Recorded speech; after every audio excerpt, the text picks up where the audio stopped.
Сәлем баршаңызға, каналыма қош келдіңіздер.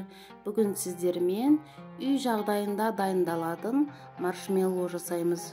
Жасалуы өте оп-оңай, дәмі зефирға ұқсас болып келеді.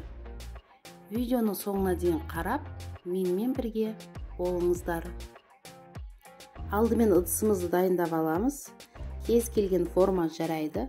Өздеріңізге ұнаған дөңгелек немесе квадрат пішінді формалардың ішіне осындай пищевая пленканы салып, жақсылап барлық жерін майлап шығамыз. Міндетті түрде майлауымыз керек, әйтпесе маршмеллоу жабысып қалады. Бізге керек су, желатин, қант. Қазір 60 грамм суды желатинға құйып, жақсылап араластырып алып қоямыз. Шамамен 20 минуттай тұруы керек.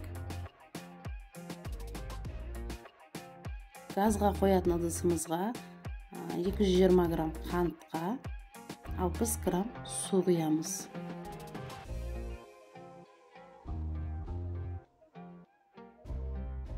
Араластырып отырып, қантын ерітіп қайнатамыз.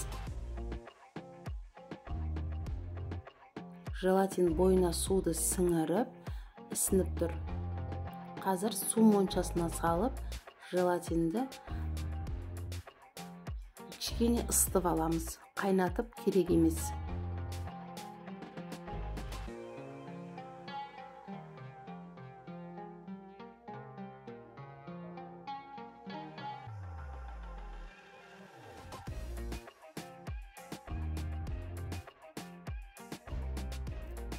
Енді қайнаған қантымызды ыдысымызға саламыз.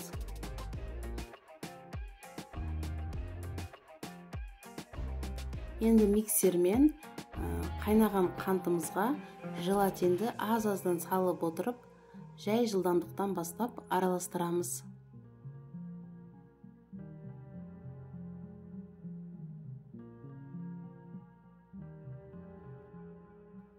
Жайлап жылдамдығын көтеріп отырып араластырамыз. Міне әппақ көбік бола бастады.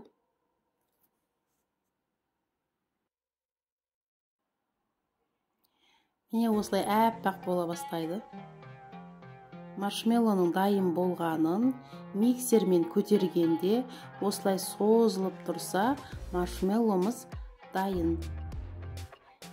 Енді бағана дайындап алған ыдысымызға маршмеллоуны құямыз.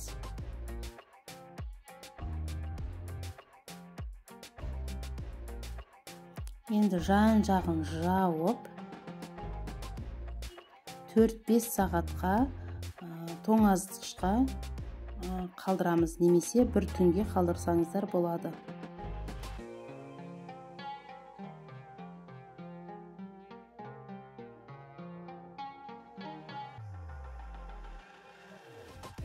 Бес сағаттай тоңазытқышта тұрды.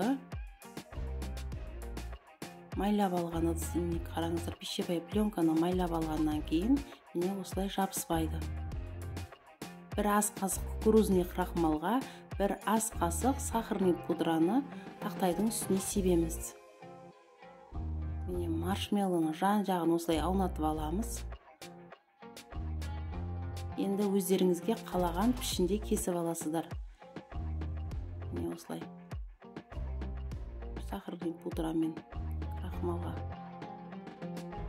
аунатып, әйтпесе жабысып қалады. Міне осылай кесіп аламыз. Дәмі зефирға ұқсас, 3 ингредиенттен тұрады. Міндетті түрде жасап көріңіздер. Видеоларым сіздерге ұнап жатса, төменге пікір қалдырып отырыңыздар. Тағы да басқа видеоларды жіберіп алмау үшін каналға тіркеліп, қоңырауды басып қойыңыздар. Сонда сіздерге жаңадан шыққан видеолардан хабарлама барып тұрады. Неке ортасын бөліп көрсетейін. Жұмсақ.